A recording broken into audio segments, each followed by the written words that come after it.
Yes, welcome back, Mzansi. It's Monday. We're live opening up right here at S3, and it's time for a culture shock. It's time to educate you now. We're talking about the massively popular and uniquely Cape Townian musical production with Cape Minstrels and the Malay choirs. Now, it's called the Culture Shock, and it's returning for yet another season of dancing and performances online. And here to tell us what to expect from this year's production is Riyad Peters, the creative director of Culture Shock Season 2.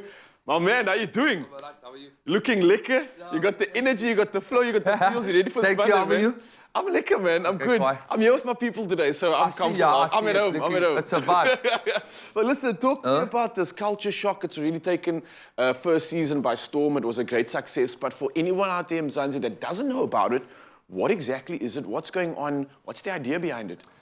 Mzansi, if I can explain this to you, this is an age-old thing about Cape Townian people. It's either the Malay choir or the klopse. You're either wearing a red fez or you're in a satin suit and a Panama hat, and either or you're going to express your years of heritage and culture through that little platform. And that's what we've done, Raul. We've set up a platform for people who have not had the opportunity because of COVID to express themselves like this.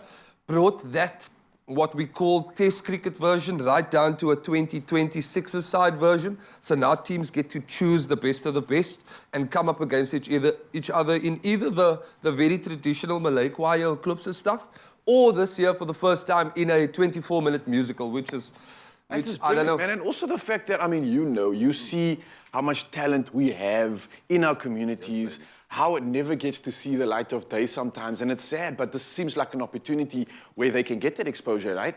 I was listening to one of the guys who rep their teams in a communication space on a radio station once, and he was saying it's exactly that. Our people are storytellers, are actors.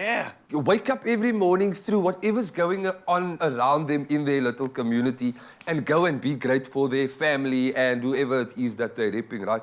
And this opportunity is just a spotlight on that person. And it's, if you're buying a ticket and you're checking this thing out, you're going to see normal, everyday people show you Broadway-styled klopse or Malay choirs. I don't know, you decide.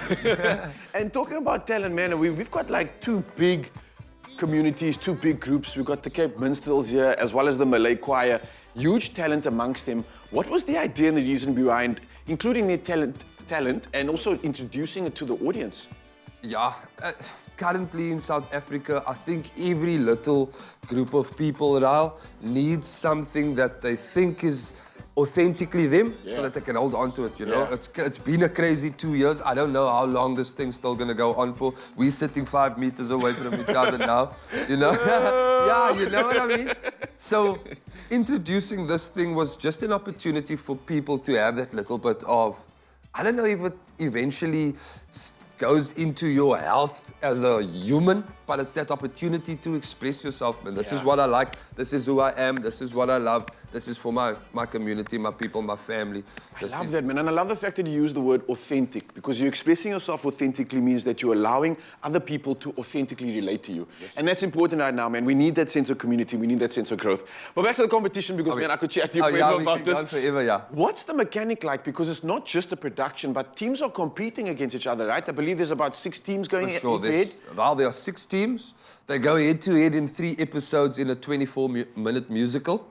And the brief there was, come back and show us what culture means to you in your community close to your team. And teams have been hard at each other already. We've seen things from big Broadway-like style stuff where props are changing and costumes are changing, to more simple, deep stories like I live in an overpark and every day I see, or every other day I see someone going through, you know, real gang violence. So there's that. And then once we're done with that, you either go through from your episode, your head-to-head with 5 points because you won, or 3 points because you were runner-up. And then we get to the finale where all 6 teams perform in the more traditional thing. Nederlandse liedje with your fez on, and the English comic in your bow tie, Panama and your satin. And then their top 3 prizes gets you either 7, 5 or 3 points.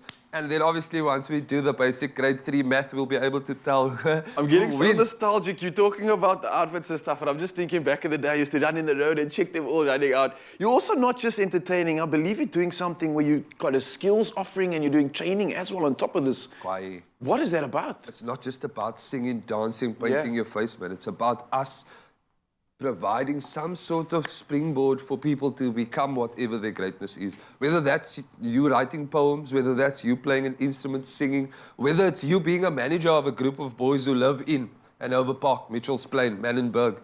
All of those little chances are opportunities for somebody to springboard to their greatness. And that's what we try to create as Oddball Concepts. And that's what it's about this year. We've put, no team can say they don't have a coach, a choreographer, a director, a whatever it was. And that was the pieces that we stuck in this season. And I think it's important that people check it out, man. Normal people doing phenomenal stuff. Absolutely love it, brother. I can't thank you enough for coming through this morning, joining us on the couch. Full of energy, full of gears. I can clearly see that that's going to be transferred over to the Cape Minstrels as well as the Malay Choir, who are going to be performing in just a bit. Don't go anywhere. The entertainment's going to continue. The culture shock is going to give you a taste of what it's really like. But before we get into that, it's time to learn a new word. Let's check it out.